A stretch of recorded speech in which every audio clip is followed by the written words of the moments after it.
Mundra bus station વિસ્તારમાં ટ્રાફિકના ચક્કાજામથી જનતા પરેશાન, રિક્ષા એસોસિએશને વહારે આવી ટ્રાફિક હળવો કર્યો.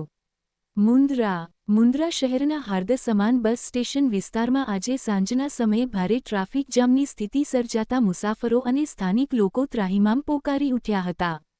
પીક અવર્સ દરમિયાન વાહનોની લાંબી કતારો લાગી જતાં અવરજવર કરવી મુશ્કેલ બની હતી. આ કપરી પરિસ્થિતિમાં મુન્દ્રા બસ સ્ટેશન રિક્ષા એસોસિએશનના સભ્યો વહારે આવ્યા હતા. એસોસિએશનના હોદ્દેદારો અને રિક્ષા ચાલકોએ એકઠા મળીને ટ્રાફિક નિયમનનું સુકાન સંભાળ્યું હતું અને જહેમત ઉઠાવીને રસ્તા પરના અવરોધો દૂર કરાવી ટ્રાફિક જામ હળવો કર્યો હતો. રિક્ષા એસોસિએશનની આ સ્વયંભૂ સેવાની સ્થાનિક લોકો અને મુસાફરો દ્વારા ભારે પ્રશંસા કરવામાં આવી રહી છે. રિપોર્ટર દિનેશ મહેશ્વરી, મુન્દ્રા.